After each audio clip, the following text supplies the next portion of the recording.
Okay, is this working? Yes. Perfect. Okay, thanks. Yeah, thanks very much, Steve. Appreciate the introduction. Thank you for having me here tonight. I appreciate it. And this is the second time I've done this demo, and Sharon can attest. So hopefully it goes as well as it did last time, maybe even a bit better. Who knows? We'll see. I've pre-turned the blank as a Hunt County demo. I had a lot of bark flying off, and so I'm trying to prevent a bit of that tonight. As Steve mentioned, I own wood turning tool store. I've got cards over there. I started this venture about just over a year ago after being out of work for another year before that. So this is my full-time job, is selling tools and doing this kind of thing, and hopefully I keep doing it for the next 15 years until I retire. So over there, along with the cards, I've made up these little cards, just a reminder. Every time I do a demo, I give 10% off to who's ever here or whoever knows about the coupon code GTW 2018. Go to the website, anything in your cart, you'll get 10% off. So I sell LEO drives, which I've got one here. LEO drive is really a three-pronged drive center. That's missing the pin. There's 3 sizes, and they're great for natural edge bowls, uneven surfaces, burl caps, that kind of thing. 2-inch, 2.5, and 3.5-inch. LEO drive, turning tools. I've got Cutter & Son turning tools, Jimmy Clues, mate tools, and the handle adapters. And recently added the Michael Hosluck hook tool, which I'll be showing tonight. We'll look at that, and I'll pass one around. So this goes for the next week or so, and actually not or so, exactly a week. So next Monday at midnight, the offer ends. And so if you have in mind to buy some tools, 10% off, I appreciate your patronage, and I appreciate your patience with me, pitching the commercial stuff. So with that, I'm going to show a little bit about natural edge turning and how I go through the process of that. Tonight we'll do a natural edge end grain bowl. I've done a natural edge face grain bowl before, a demo last summer I think at DAW Club. And then we'll see how that turns out. The one I did last month at Hunt County Club was out of Sycamore, and I forgot to bring it tonight, but it's warped a little bit and stuff, but it looks pretty good. The examples over there, Steve held up the one out of maple and one out of ash, and a couple of sycamore little ones that done a little bit of painting and stuff on. So it's a lot of fun using the hook tool. It is one of those tools that's a little bit temperamental, I guess, or you need just some right tool control, and it removes wood like butter, though, once you get going. So to get started with natural edge bowls or end grain vessels, mounting is one of the things that we want to go through. Let me just so I've got on here an LEO drive. I put this drawbar in here just to see if it worked because this is a long mandrel on the end of this thing. But a drawbar really is nothing more than a threaded rod. Let me see if I can get that out. So I've got threads in the bottom of this, and it's just a threaded rod with a cone center and a couple of knobs. I don't really need this tonight, but if you wanted to, and I've done this before, use this as a faceplate. There are 3 holes on here that are countersunk on this backside, so you can actually put screws in there to hold that to your blank, and you turn it without tailstock support. You wouldn't need that, but you'd need the drawbar. If you don't have a drawbar on there and you're turning this without tailstock support, this may have a tendency to slip out and drop. So that's why a drawbar is there. That's what the use of the drawbar is. It screws onto the threads in there, and it's captured in there. It's not coming out. So I tighten that up, and would you need to use a face plate with those little points right there? You can take these out with the face plate. So those are just like little nails? Yeah, these are just 1024 quarter by 20 probably, screws that are pointed. So yeah, you would take that out. The center pin is adjustable in and out as well. And that, it's kind of handy to have that in there. It gives you the center point, and but you can put it all the way in there, and so it doesn't mark up your surface too bad. So, but the nice thing about using this kind of device on a natural edge bowl is that it allows grippage on an uneven surface, and it allows the adjustability of making these things, these points, rather slanted, so to adjust for that uneven surface. If I can get that one in there. So if I do it like this, you can see I've got a pretty good angle on those pins the way they protrude. So if you do have a chunk of wood that's not cut evenly and stuff like that, or if you've got a natural edge that you want to be able to have a high spot and stuff like that, you would stick that on there. So if I show you how this kind of lines up with the tailstock.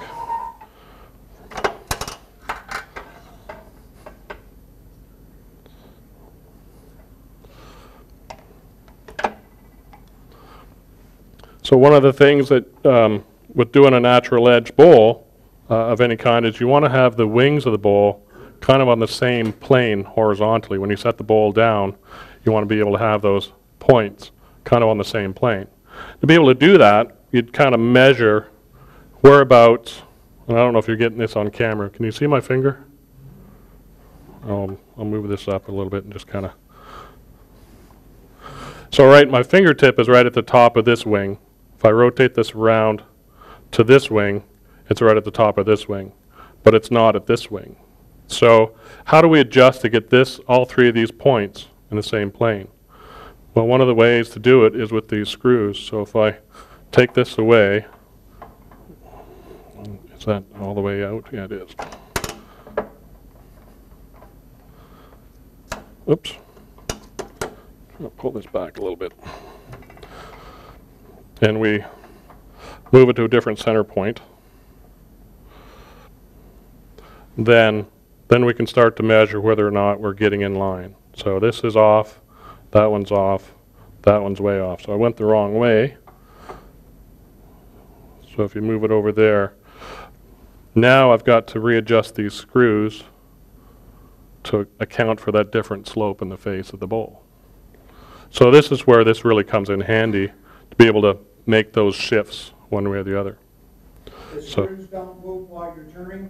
No, I've never had that problem. But if you do have that problem, you can put nuts on the back side as a counter torque. But once you get them sunk in there nice and tight, I've never had one move. So this is the kind of thing now we're lined up there, and almost lined up there. So this is how you kind of align your level points on your bowl so they're all in the same plane. So that's one example of using this thing and its features, be able to adjust these points to get that uneven surface. Burl caps, and I haven't turned a burl cap for about 5 years, so I'm hoping at SWAT to pick some up, so we'll give that a shot. So that's a great thing about with face grain, be able to turn a bark edge. And if you got a when I turned this earlier this morning, you can see how uneven this cut is, and so I was able to adjust this kind of like that, where I've got one way out and one in, to adjust for my chainsaw cut that wasn't quite even. So that's another handy feature of this thing, is no matter where you stick it on an uneven surface, you can always adjust those screws. What am I missing? I think that's really a good introduction to the Elio drive. It was named after a gentleman up in Edmonton, Alberta, Canada. The originators of the company, Brian McAvoy and Gord Langer, are out of Edmonton. And so I bought the rest of their inventory. You want to pass that one around, Sharon? Exactly. somebody gets the Canadian humor. So I'll use this one because that's what I used today. I'll line it back up in my points just to kind of show where I was at with this turning.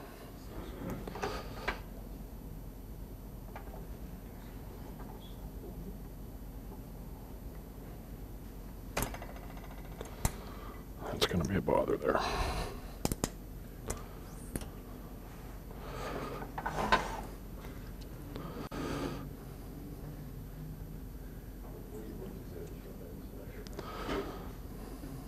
So you can finger tight. In wet wood, they do sink quite a bit.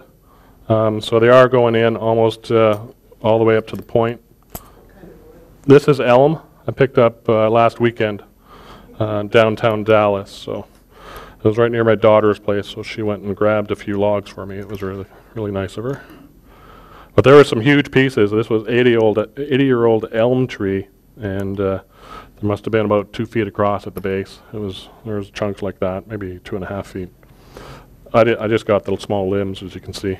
So that's all I'm allowed to lift. So a little Allen screw or wrench in the back of this thing helps sink these in once they get past finger tight. And that's it. One of the things to set this up is I don't want my face of my wood to touch the faceplate area. I want it kept off and kept on the 3 prongs.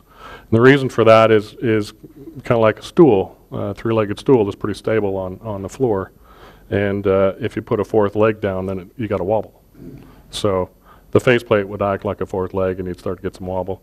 It would start to not, rest on the faceplates and not the screws. So that's set to turn. Let me just see how much of a wobble I get out of this thing. Not bad. So I'm pretty much set to put this in the chuck, but I wanted to show how this thing mounts up and stuff. I turned most of this bark off at home this afternoon, or this morning, because I didn't want that much bark flying around. I learned that from my last demo. So, and I put a tenon on it for my big one-way chuck, a big tenon, just because I could. I don't use this one a whole lot, so when I get bigger wood, I like to use it. And plus, I think a bigger tenon is going to be a better grip for when I start hollowing the inside. So I'll do a bit of shaping while it's in this orientation. I've cut a bit of the top off just to find out where my edge is. And this isn't great wood for a natural edge bowl, just because the bark is coming off. This was cut in summertime. I think when you cut wood in wintertime, the bark holds better.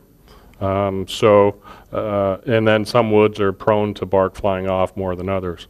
Ash seems to work out pretty good. The maple with the moss or lichen on it worked out really well. So, but I'll do a bit of turning on this. We're going to try and leave a little natural edge up in here, and we'll turn the rest away into a bowl. This is one I turned last week. Pass that around. And yes, it is a funnel, but I'm calling it a lampshade. So it actually got fairly weak right at the pith and the bottom, as I was actually hollowing the bottom side to relieve the foot a bit, and I went through. So I'm just boring it out. I'll make a little lampshade out of it. I'll pierce the sapwood and make a lampshade out of it.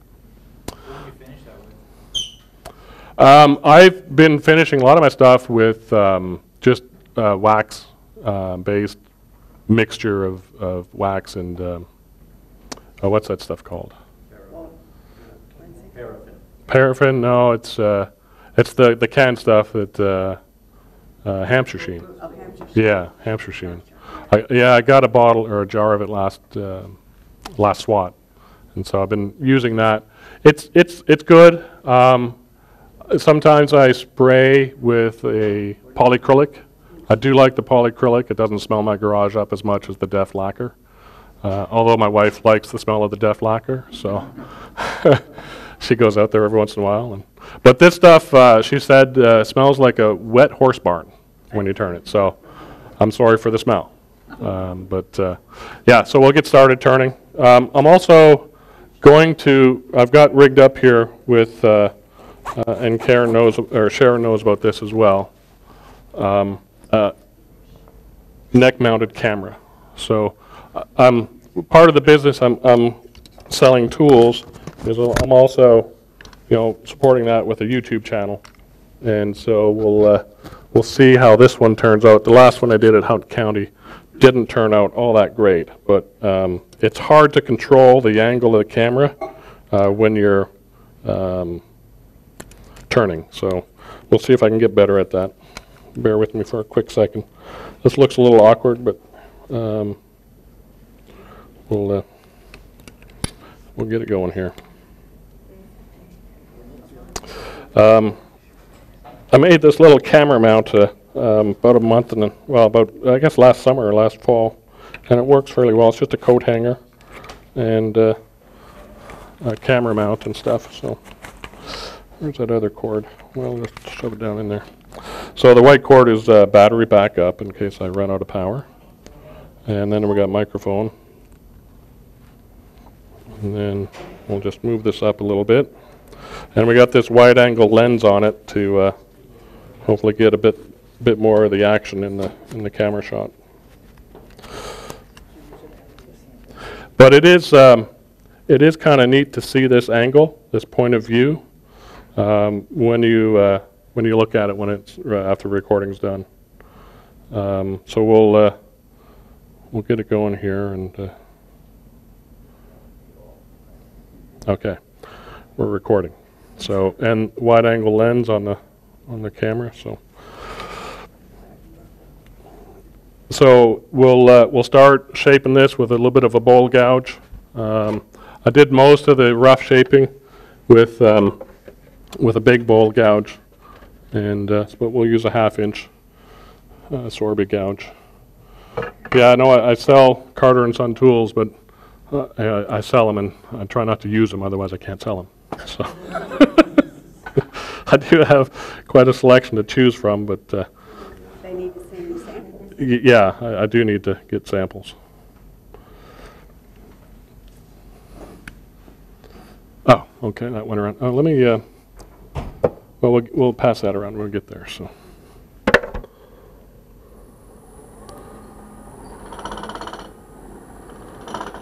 It's going to be annoying.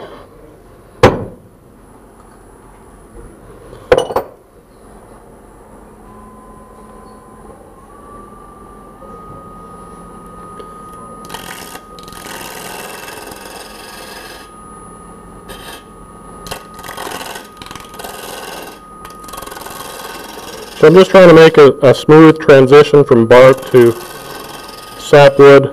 I'll kind of make a sort of an OG shape bowl, and I'm not going to make it too deep, so I'm probably going to take, well, let me see where the best bark is. Certainly not a lot of good bark. I'll take more of that off.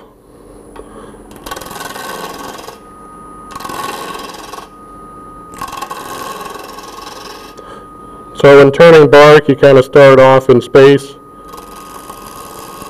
Get your bevel lined up in the direction you're going. And how's the camera shot on that tool? Are we good? So you can kind of see my bevel going in that direction. And I can take the bevel and rub it back to find out where I'm at, move the tool in just ever so slightly, and take my next cut.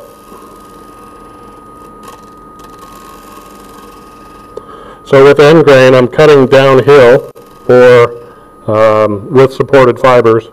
So that's the one thing about end grain hollowing that's different is you got to go on the outside of end grain. You go from big diameter to small diameter, and that gives you supported grain as you cut. So I'll do some clearance cuts.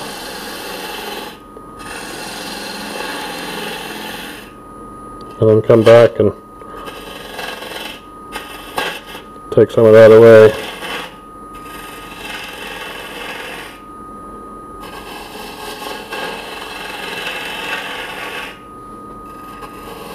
So this piece of wood is actually a bit long for what I wanted to turn tonight, so we're going to have a big chunk down here we're not really going to use.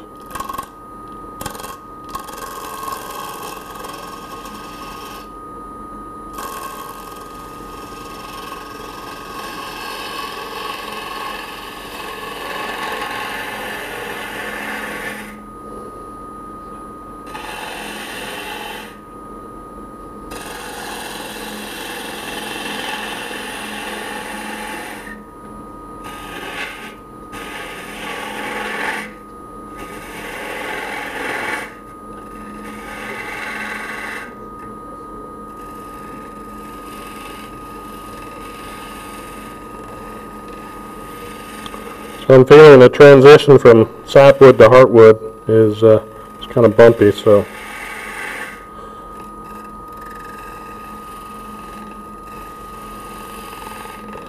You can feel that tick, tick, tick, tick.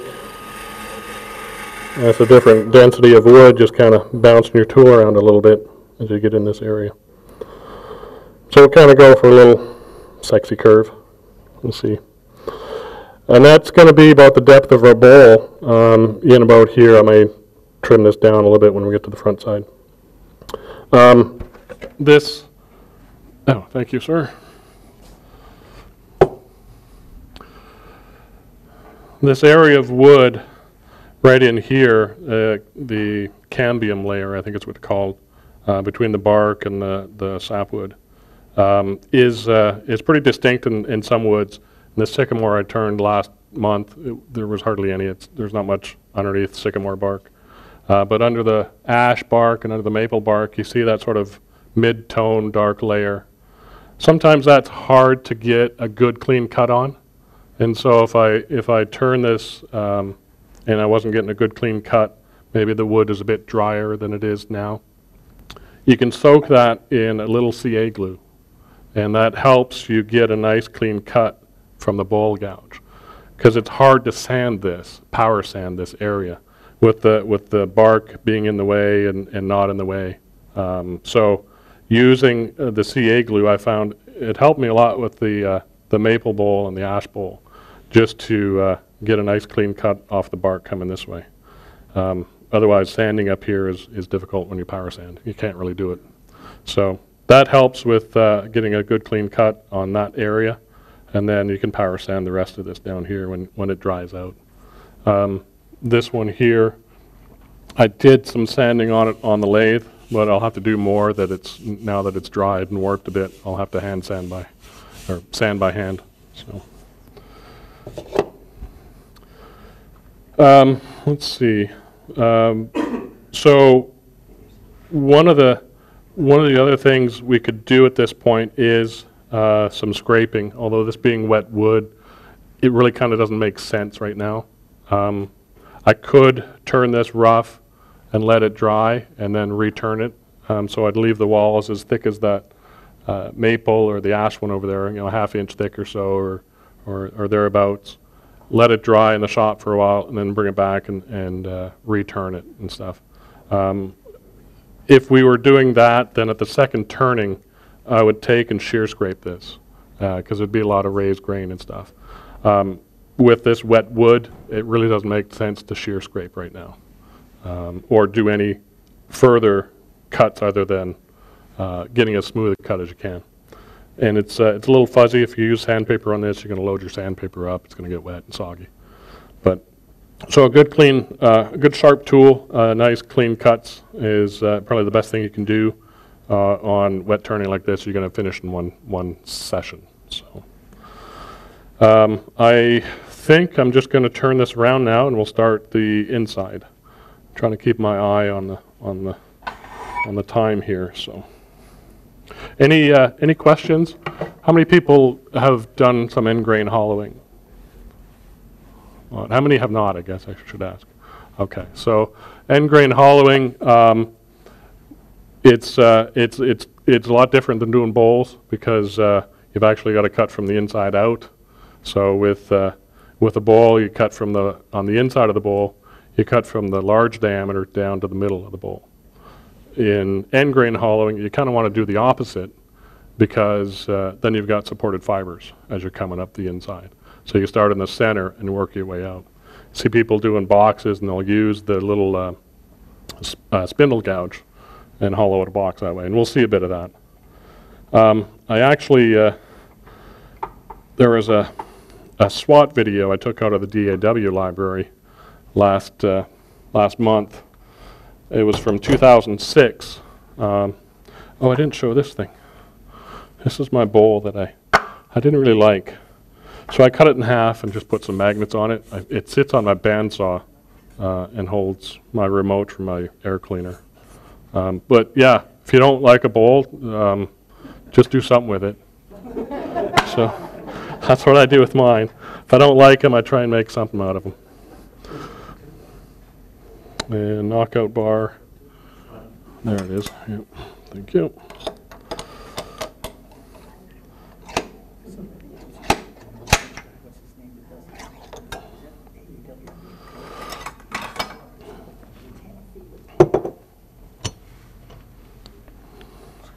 Yeah, so end grain hollowing is, well, I was talking about this video I got out of the DAW library. It was from 2006. Andre Martel had, oh, it stopped for some reason. Was there demonstrating. Andre Martel's from Quebec, Canada. And he's got a hook tool as well that he sells. I haven't seen, he's still got a website, andremartel.com. But I have not seen anybody really market it beyond that. So when I saw Michael Hosluck at the AAW symposium in St. Louis, was it St. Louis? Yeah, Kansas City. Thank you. He had his hook tool. He was doing a demo with Mark Zaffery and Nate Chamberlain, and they were using a hook tool. So I remembered that, and then I called Michael after it and said, look, I would like to carry your hook tool in my store. And he said, sure. And so then I got thinking, well, I should know more about hook tools if I'm going to sell them. So I found this video of Andre Martel, and his hook tool has a bend to it that this one does not.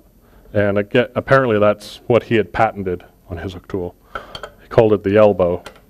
And it's basically, I'll pass this one around.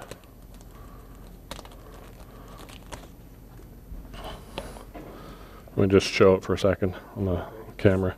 So this one has a single bend in this axis. So it bends this way, you cut with this edge over here. Andre Martel's bends down, around, and then back up. So it's got this little bend and 3 dimensions basically, which puts the hook or the cutting edge right back in line with the shank, which actually is a good idea. So this one does get a little catchy, if you will, because it's hanging off the side of the bar, but it's not so bad that it's uncontrollable. I sharpen these. Michael also sells, and I sell on the wood turning tool store, little quarter-inch, half-round diamond hone, and you hone the inside of the tool. So that's on camera. That would be where it's honed, just right in there. If you do end up getting a damaged edge, you can use the flat side to fix that damaged edge. But you really don't want to touch this cutting edge or this ground edge too much. You just want to do that. So we'll send those around. Take a look at those. It is sharp, so just be cautious. So those hook tools are on the website for $40. The diamond hones are $11. You should have said it around dawn by the time you Yeah. Yeah. Okay, so, oops. I'll leave, yeah, I think I'll leave this up for a minute. So Andre's video was showing a lot of how he turns these end grain vessels, and I learned a few things about other end grain turning rather than using hook tool. And he actually does a raffin style back cut for doing some hollowing. So I'm going to try some of that tonight. We'll see how it goes. I practiced at home a little bit, and it kind of worked.